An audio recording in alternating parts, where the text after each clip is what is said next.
প্রিয় দর্শক বন্ধুরা, এই মুহূর্তে উঠে আসছে মাদ্রাসা সার্ভিস কমিশন দ্বারা আয়োজিত যে শিক্ষক নিয়োগের SLST পরীক্ষা সেই সংক্রান্ত গুরুত্বপূর্ণ কিছু খবর আপডেট।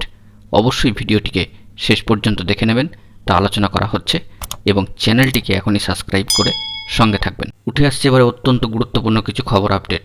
মাদ্রাসা সার্ভিস কমিশন দ্বারা আয়োজিত শিক্ষক নিয়োগের পরীক্ষা ঘিরে এবার কিন্তু বেশ কিছু প্রশ্ন উঠে আসছে চাকরি প্রার্থীদের মনে এবং তারা ধীরে সুস্থে পরীক্ষার প্রস্তুতিও কিন্তু নিচ্ছেন।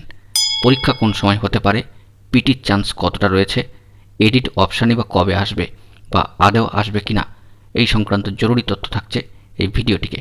তাই ভিডিওটিকে অবশ্যই শেষ পর্যন্ত শুনে মন দিয়ে বোঝার চেষ্টা করবেন, তা বিস্তারিত এখানে আলোচনা করা হচ্ছে। প্রথমেই জানিয়ে রাখি যে চাকরির এই আকাল বা দুর্দিনে মাদ্রাসা সার্ভিস কমিশনের দ্বারা যে শিক্ষক নিয়োগের পরীক্ষা আয়োজিত হতে চলেছে তা অত্যন্ত একটি সদর্থক পদক্ষেপ বলেই মনে করা হচ্ছে এবং এখানে প্রায় সর্বসাকুল্যে 3 লক্ষের আশেপাশে প্রার্থী কিন্তু বিভিন্ন ক্ষেত্রে ফর্ম ফিল আপ করে ফেলেছেন। সবথেকে নবম দশমে বেশি ফর্ম ফিল আপ হওয়ারই কথা সম্ভাব্য, এটি জানিয়ে রাখলাম। এবার বিষয়টি হচ্ছে যে তাহলে পরীক্ষা কোন সময় আয়োজিত হতে পারে। পরীক্ষার্থীরা তো দীর্ঘ সময় ধরে এই অপেক্ষাতেই রয়েছেন এবং তারা প্রস্তুতিও নিচ্ছেন। পরীক্ষা তাহলে কোন সময় হতে পারে, যদি সার্বিক হিসাব করে দেখা যায় তবে এই মাসটিকে বাদ দিলে, অর্থাৎ এই মাসের একেবারে শেষের দিকে আমরা চলে এসেছি, তাহলে আপাতত 2.5 থেকে 3টি মাসের সময়সীমা কিন্তু আমরা এখনও হাতে পাব। অর্থাৎ পুজোর ঠিক আগেই কিন্তু পরীক্ষা আয়োজিত হতে পারে।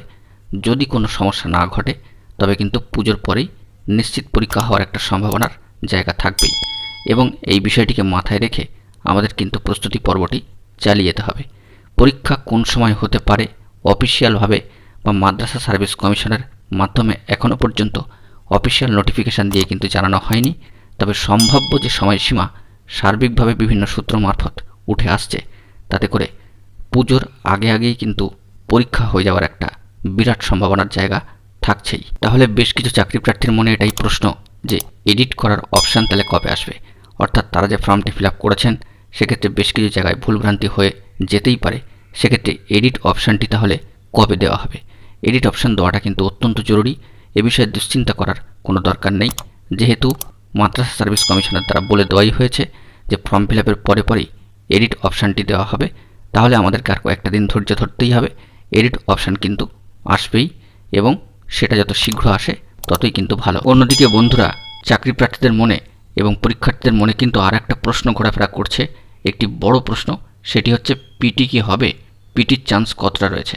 বন্ধুরা, পিটি যে হবে না সেটা কিন্তু অফিসিয়ালভাবে আমরা এখনই না বলে দিতে পারি না এবং মাদ্রাসা সার্ভিস কমিশনের মাধ্যমে নোটিফিকেশান করে কিন্তু সেটা বলেও দেওয়া হয়নি। বরং গেজেটে এটা উল্লেখ করা হয়েছিল যে পিটি তখনই হবে যেখানে কোনো একটা ক্ষেত্রে পরীক্ষার্থী বা চাকরি প্রার্থীর সংখ্যা বা আবেদনকারীর সংখ্যা একাধিক হয়ে যাবে। সেক্ষেত্রে পিটির সম্ভাবনা যে থাকবে না সেটাকে আমরা একেবারে উড়িয়ে দিতে পারি না। কিন্তু যেহেতু নেগেটিভ মার্কস থাকছে পরীক্ষায়, সেক্ষেত্রে পিটি হওয়ার সম্ভাবনাটা ক্ষীণ, এটুকু আমরা আশা রাখতেই পারি। যেহেতু নেগেটিভ মার্কিং থাকবে, তাই প্রশ্নপত্র যদি খুব ভালো হয় তবে পিটির আর কিন্তু দরকার পড়বে না। একেবারে মূল পর্ব থেকেই বেশ কিছু পরীক্ষার্থী কিন্তু বাদ হয়ে যেতে পারেন নেগেটিভ মার্কিং থাকায়। বন্ধুরা, এখন এটুকুই। সকলে ভালো থাকবেন এবং চ্যানেলটিকে এখনই সাবস্ক্রাইব করে নিয়ে সঙ্গে থাকবেন। ধন্যবাদ।